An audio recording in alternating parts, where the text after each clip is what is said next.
UP की news में आपका स्वागत है। आइए डालते हैं नजर आज की टॉप 25 बड़ी खबरों पर। अयोध्या के राम मंदिर में चढ़ावे की कथित चोरी का मामला अब हाई कोर्ट की दहलीज तक पहुंच गया है। इस संबंध में एक जनहित याचिका यानी पीआईएल दाखिल की गई है, जिसमें मामले की निष्पक्ष जांच के लिए न्यायिक आयोग के गठन की मांग की गई है। याचिकाकर्ता का आरोप है कि मंदिर के चढ़ावे और वित्तीय प्रबंधन में संभावित अनियमितताओं की जांच आवश्यक है।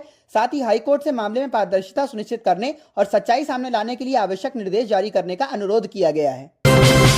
समाजवादी पार्टी के सांसद अवधेश प्रसाद ने नीट परीक्षा अयोध्या के राम मंदिर में चढ़ावे की कथित चोरी और बेरोजगारी समेत कई मुद्दों को लेकर केंद्र सरकार और भारतीय जनता पार्टी पर निशाना साधा है। उन्होंने नीट की दोबारा परीक्षा को महज एक ड्रामा करार देते हुए कहा कि सरकार गंभीर मुद्दों से लोगों का ध्यान भटकाने का प्रयास कर रही है। उन्होंने आरोप लगाया कि सरकार का उद्देश्य युवाओं को रोजगार उपलब्ध कराना या बेरोजगारी कम करना नहीं है। इसके साथ ही अवधेश प्रसाद ने प्रदेश में समाजवादी पार्टी की सरकार बनाने के लिए जनता से समर्थन की अपील भी की।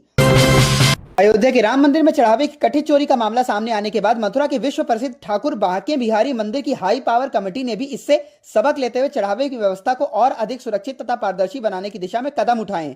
मंदिर प्रशासन ने ऑनलाइन दान प्रणाली को बढ़ावा देने के लिए मंदिर कार्यालय और दान पेटिकाओं के पास क्यूआर कोड जारी किए हैं, ताकि श्रद्धालु डिजिटल माध्यम से सीधे दान कर सकें।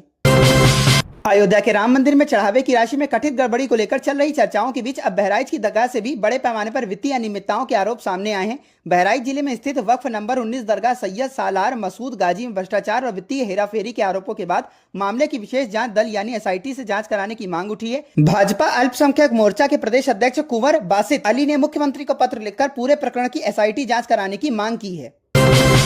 समाजवादी पार्टी के वरिष्ठ नेता आजम खान की मुश्किलें एक बार फिर बढ़ती नजर आ रही हैं। आयकर विभाग ने मौलाना मोहम्मद अली जौहर ट्रस्ट के नोटिस जारी किया है। बताया जा रहा है कि रामपुर सदर से भाजपा विधायक आकाश सक्सेना ने वर्ष 2021 में इस मामले की शिकायत आयकर विभाग से की थी। इसके बाद सितंबर 2023 में आयकर विभाग की टीम ने रामपुर पहुंचकर जांच की थी, जिसमें कुछ अनियमितताएं सामने आई थी। अब विभाग ने 17 जून को एक नया नोटिस जारी किया है। उत्तर प्रदेश के मुख्यमंत्री योगी आदित्यनाथ ने हमीरपुर में आयोजित एक जनसभा को संबोधित करते हुए पिछली सरकारों पर निशाना साधा। उन्होंने कहा कि पहले जनता के धन का उपयोग सीमित कार्यों तक ही सीमित रहता था, जबकि अब वही पैसा विकास परियोजनाओं, बुनियादी सुविधाओं और जन कल्याणकारी योजनाओं पर खर्च किया जा रहा है। मुख्यमंत्री ने दावा किया कि उनकी सरकार प्रदेश में सड़क, बिजली, पानी, शिक्षा और स्वास्थ्य जैसी मूलभूत सुविधाओं को मजबूत करने के लिए लगातार प्रयास कर रही है। उनके इस बयान के बाद राजनीतिक हलकों में चर्चाएं तेज हो गई हैं। उत्तर प्रदेश में स्मार्टफोन और डिजिटल सेवाओं के बढ़ते उपयोग का असर बैंकिंग व्यवस्था पर भी स्पष्ट रूप से दिखाई दे रहा है। पिछले 2 वर्षों में मोबाइल बैंकिंग उपयोगकर्ताओं की संख्या में रिकॉर्ड बढ़ोतरी दर्ज की गई है। मार्च 2024 के मुकाबले मार्च 2026 तक मोबाइल बैंकिंग ग्राहकों की संख्या 5 करोड़ 2 लाख से बढ़कर 10 करोड़ 54 लाख तक पहुंच गई है, यानी इस अवधि में करीब 110% की वृद्धि दर्ज की गई है। इसके साथ ही प्रदेश में डिजिटल लेन देन का दायरा तेजी से बढ़ा है और लोगों का रुझान ऑनलाइन बैंकिंग सेवाओं की ओर लगातार बढ़ रहा है। उत्तर प्रदेश के मौसम में एक बार फिर बदलाव देखने को मिल सकता है। मौसम विभाग ने 23 जून को प्रदेश के करीब 30 जिलों में बारिश और गरज चमक की संभावना जताई है। पश्चिमी और कुछ मध्य यूपी के जिलों में हल्की से मध्यम बारिश के साथ तेज हवाएं चलने की संभावना है, जिससे लोगों को भीषण गर्मी से राहत मिल सकती है। वहीं पूर्वी उत्तर प्रदेश के कुछ इलाकों में गर्मी और लू का असर अभी भी बना रह सकता है। हालांकि आने वाले दिनों में मानसून की गतिविधियां तेज होने के संकेत हैं। मौसम विभाग ने लोगों से खराब मौसम के दौरान सतर्क रहने और बिजली गिरने व तेज हवाओं से बचाव के लिए जरूरी सावधानी बरतने की सलाह दी है। राम मंदिर चढ़ावा विवाद की जांच में एसआईटी को कई अहम जानकारियां मिली हैं। जांच के दौरान सामने आया कि दान पेटियों से निकली नकदी की गिनती का काम एसबीआई के जरिए एक निजी एजेंसी को सौंपा गया था। रिपोर्ट के मुताबिक नकदी गिनने की पूरी प्रक्रिया में करीब 50 कर्मचारी शामिल थे और इस व्यवस्था को लेकर अब कई सवाल उठ रहे हैं। एसआईटी कथित लापरवाही और निगरानी व्यवस्था की भी जांच कर रही है। जांच एजेंसियों कैश काउंटिंग से जुड़े कर्मचारियों, दस्तावेजों और सीसीटीवी रिकॉर्ड की भी पड़ताल कर रही है, ताकि पूरे मामले की सच्चाई सामने लाई जा सके। राम मंदिर चढ़ावा मामले की जांच जैसे जैसे आगे बढ़ रही है, वैसे वैसे नए खुलासों से यह मामला और अधिक चर्चाओं में आ गया है।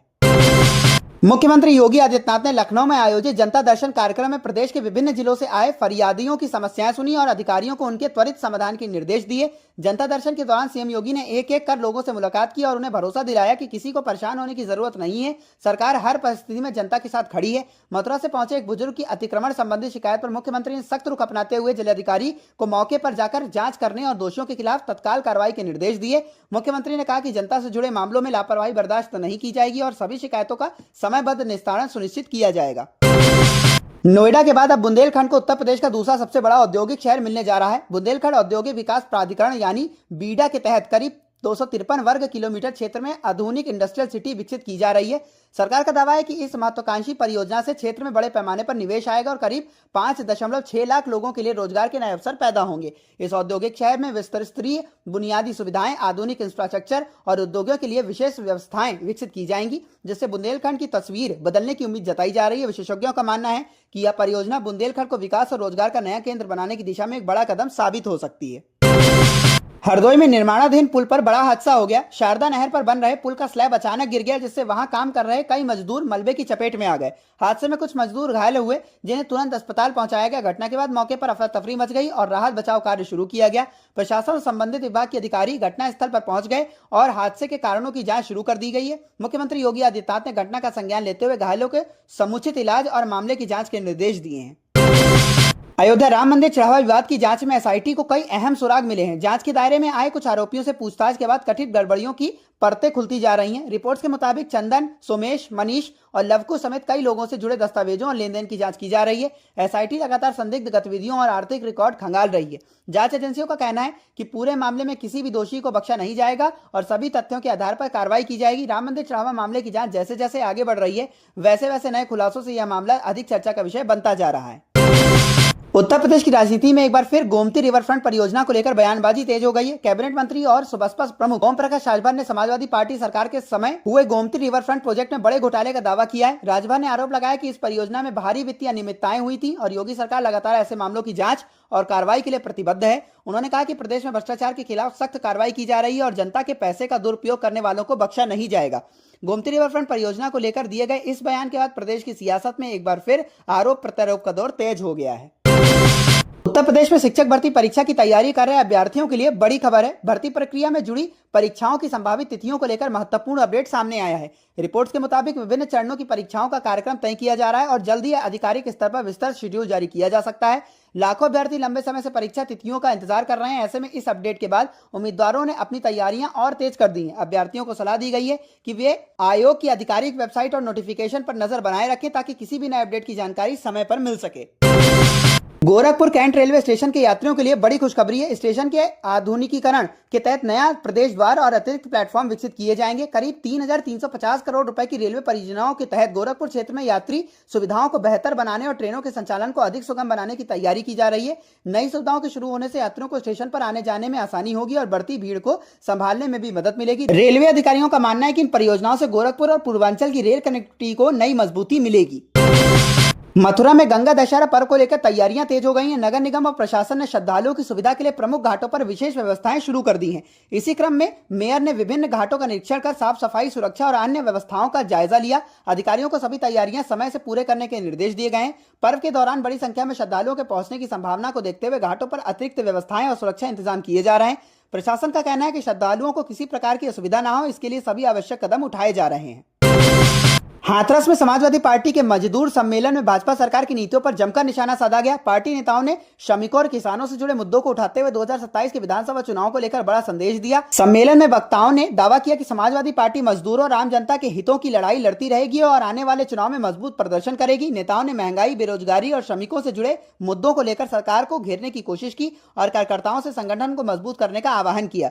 इस सम्मेलन को 2027 के चुनावी अभियान की तैयारी के तौर पर भी देखा जा रहा है, जिससे प्रदेश की राजनीति में हलचल तेज हो गई है।